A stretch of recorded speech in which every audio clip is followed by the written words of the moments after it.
जय गुरु गोरखनाथ। ओम नमः शिवाय। मैं किस्मतनाथ आज आपको कर्मों के बारे में बताती हूँ। अगर हमारे कर्म अच्छे थे तो परमात्मा ने हमें धरती पे इंसान का जन्म दिया है। अगर हम इंसान का जन्म लेके भी अब कर्म अच्छे नहीं करेंगे तो फिर पता हमें दोबारा जन्म मिलता है कि नहीं मिलता। परमात्मा ने एकमात्र कलयुग दिया है इंसानों को कि अपने कर्मों को उतार लो। अगले पिछले जितने भी जन्मों का बोझ तुम्हारे सिर के ऊपर है वो इस कलयुग में उतारने के लिए दिया है। ना कि कुछ लोग कहते हैं कि हमें जन्म मिला है खाओ पियो ऐश करो के लिए मिला है। फिर मरने के बाद तो ऐसी ऐश होगी उन लोगों की जो कहते हैं, वो बाद में पता ही चल जाएगा उनको, जब उनको भूत प्रेत जिन डंकनी शंकनियों की जूनियों से निकल के जाना पड़ेगा ना, और धरती पे ही रह जाएंगे। फिर तरसेंगे कि हमें मानव शरीर मिले। फिर चाह के भी मानव शरीर नहीं मिलने लगा तुम्हें। देखो आजकल युग में सर्दी भी है, गर्मी भी है। अगर हम मनुष्य हैं तो हम अपना बचाव कर लेते हैं, सर्दी का भी गर्मी का भी। जानवरों को देखो, वो भी एक जूनी है, वो भी पहले इंसान ही थे। उन्होंने अच्छे कर्म नहीं किए तो परमात्मा ने उन लोगों को जानवरों की जूनी में आ गए।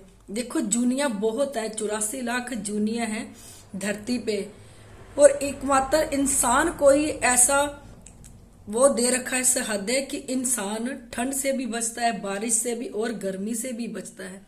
अब इस टाइम ठंड बहुत है, बाहर जानवरों को देखो ठंड में कैसे मर रहे हैं।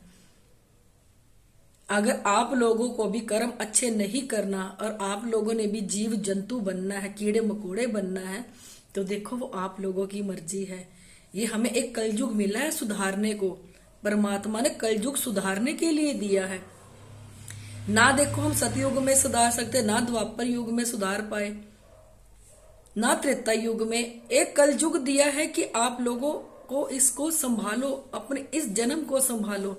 अगर हम अपने मानव जन्म को अगर कलयुग में संभाल ना पाए ना, तो ये लास्ट का युग है, ये लास्ट का युग है। फिर दोबारा से सतयुग शुरू हो जाना है। फिर तुम भटकते रहोगे, पता नहीं कितनी जूनियों में दोबारा जन्म मिलेगा कि नहीं मिलेगा। इसलिए अच्छे कर्म करके ऐसे अच्छे कर्म करो तुम कि तुम्हें परमात्मा मिल जाए, परमात्मा तुम्हें अपनी गोद में बिठा ले, दोबारा से तुम्हें इन जानवरों का, कुत्ते बिल्लियों का, कीड़े मकोड़ों का जन्म ना मिले। आपको सबसे अच्छा जन्म कौन सा लगता है? इन कुत्ते बिल्लियों का जन्म अच्छा लगता है, जानवरों का, कीड़े मकोड़ों का, कि इंसानों का? जो इंसान का जन्म है परमात्मा ने कलयुग में दे दिया। एकमात्र आप लोगों को मौका दिया है। जिसके थोड़े से भी कर्म अच्छे थे ना, परमात्मा ने उसको भी जन्म दिया है कि जा अपने कर्मों का निपटारा करके एक अच्छे कर्म कर तू, ताकि तुझे अगले जन्म में ये डर और भय ना रहे कि तुझे कहीं जानवरों की, कीड़े मकोड़ों की जूनिया ना मिले। कलयुग दे दिया है तुम्हें। अब तो देखो इतना आसान कर दिया है परमात्मा ने। सतयुग में देखो 12 साल लग जाते थे लोगों को तपस्या करते हुए, जाप में बैठे हुए, साधना में बैठे हुए, भूखे प्यासे निरंतर 12 साल वो अपनी जप तप में बैठे रहते थे। अरे कलयुग में तो भोलेनाथ ने आपको 1.25 महीना दे दिया। क्या 1.25 महीना भी आप लोग सेवा नहीं कर सकते? 1.25 महीना भी आप परमात्मा को जाप नहीं कर सकते? जितने छीले तुम लगाओगे 1.25 महीने के, तुम्हें उतनी पावर मिलेगी, उतनी शक्ति मिलेगी। जो लोग ये साधनाएं कर रहे हैं, साधनाओं के क्षेत्र में है, एकमात्र वो भोलेनाथ को पकड़ के साधना कर ले, वो सारी साधनाएं उनके पीछे पीछे आ जाएगी। कई लोगों को तो यही नहीं पता, वो साधना पे साधना, कभी इसको पकड़ा उसको छोड़ दिया, उसको पकड़ा उसको छोड़ दिया। ऐसा नहीं करना। एक की साधना करो, एक पे ही जुट जाओ, क्योंकि जब एक की साधना करोगे तो सब कुछ पीछे पीछे अपने आप ही आ जाएगा। ये नहीं करना पीछे छोड़ आगे दौड़, वो काम ना करो, कुछ भी नहीं प्राप्त होगा आप लोगों को। कुछ भी नहीं प्राप्त होगा। जब कोई नाम जपेगा, कर्म करेगा, भोलेनाथ ने कलयुग में गद्दी का सबसे बड़ा महत्व बताया है। अच्छे गुरु से जुड़ो, अच्छे गुरु को अपनाओ। जब तक तुम गुरु के सानिध्य में रह के जाप नहीं करोगे, तब तक देखो तुम्हारा कोई जाप ना सफल होगा ना कुछ, क्योंकि जो आपके आसपास नेगेटिविटी होगी वही आपका जाप खाना शुरू कर देगी। फिर आपकी पूरी जिंदगी बीत जाएगी, जाप करते करते आप कहोगे हे परमात्मा तूने कुछ भी नहीं दिया। हम जाप करते करते इतना टाइम बीत गया हमारा, हम कल भी वहीं खड़े थे, हम आज भी वहीं खड़े हैं। क्यों? क्योंकि तुम्हारा जितना भी तुम जाप कर रहे हो तुमने गुरु नहीं बनाया, गुरु के सानिध्य में नहीं करा, और जितना भी जाप करा तुम लोगों की नेगेटिविटीज खा गई। दूसरा, अगर आप जाप कर रहे हो, आप अपने बच्चों के लिए मांग रहे हो, अपने घर के लिए मांग रहे हो, अपने पति के लिए मांग रहे हो, फिर ये बताओ तुम्हें तारने वाला जाप कहाँ है? जब तुम जाप करके परमात्मा से मांग ही लोगे अपने बच्चों के लिए, घर के लिए, पति के लिए, किसी के लिए भी, फिर तुम्हारे लिए जाप कहाँ है? तुम कहाँ हो? फिर तुम्हारी गति का साधन कहाँ है? तुमने कब तिरना है? अगर तुम जितना करोगे उतना तुम परमात्मा से मांग लोगे, फिर तुम तो कहीं भी नहीं हो। फिर तुम मरने के बाद ये कहोगे कि हमें फिर ये भूत प्रेतों की जूनी मिल गई। क्यों मिली तुम्हें ये जूनी? क्योंकि तुम्हारे पास कर्म शेष ही नहीं है। तुम जितना कर्म कर रहे हो, तुम इच्छाएं मांग रहे हो परमात्मा से। परमात्मा ने कहा जा जितना तूने कर्म किया उतना मैं तुझे दे रहा हूं। फिर तुम्हारा कर्म मुक्ति का कर्म तो नहीं बना। कर्म करो, इच्छाओं ना रखो। परमात्मा को ये ना कहो कि मैंने परमात्मा तेरी इतनी पूजा करी, मेरा वो काम कर दे, मेरा ये काम नहीं बना, मेरे बच्चे का काम नहीं बना। उनके अपने कर्म है, वो अपने कर्म करे ना, तुम अपने कर्म क्यों दे रहे हो?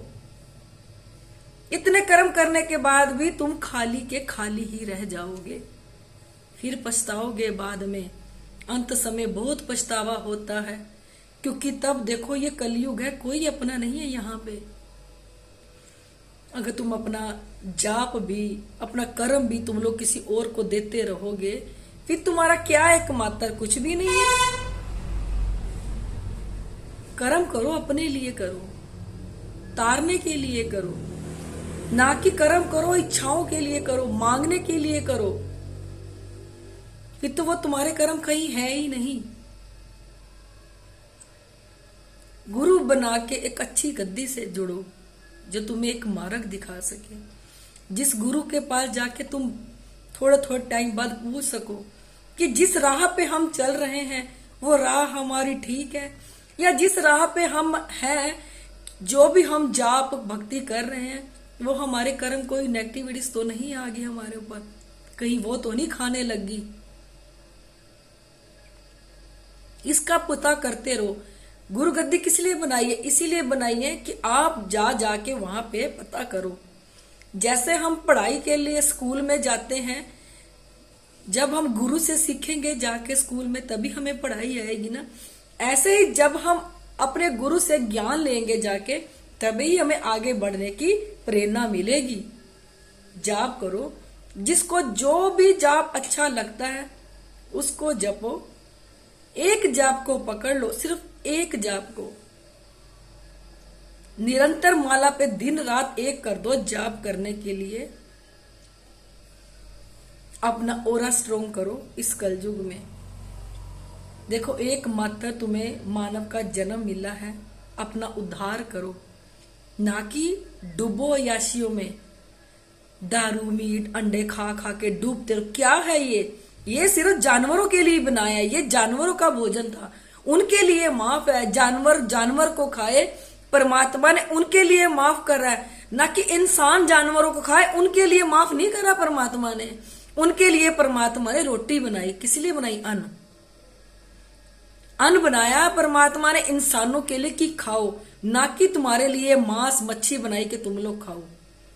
सिर्फ एक मात्र जानवरों को छूट दे रखी है इन चीजों की, कि जानवर का मांस खा सकते हैं, कोई पाप दोष नहीं है। अगर इंसान जानवर का मांस खाएगा तो उसको पाप भी है, दोष भी है, वो करनी उनको देनी पड़ेगी। अच्छे कर्म करो। देखो आप लोगों के साथ बातें करते मेरा बहुत बड़ी वीडियो हो जाती है और ज्यादा वीडियो बड़ी मैं बनाना नहीं चाहती। मैं अपनी हर वीडियो में कहती हूँ, इसमें भी कह रही हूँ, यहाँ गुरु गोरखनाथ और भोलेनाथ साक्षात प्रकट हुए थे। यहाँ पे हर सूक्ष्म से सूक्ष्म चीज को देखा जाता है। कोई लोग भी इन सूक्ष्म चीजों से परेशान है। देखो कुछ भी होता है, ये चीजें कुछ भी कर सकती है घर में। नीचे मेरा नंबर दिया है, कॉल करना। अगर आप लोगों को मेरी वीडियो अच्छी लगती है, इसे लाइक शेयर सब्सक्राइब जरूर कर दिया करो।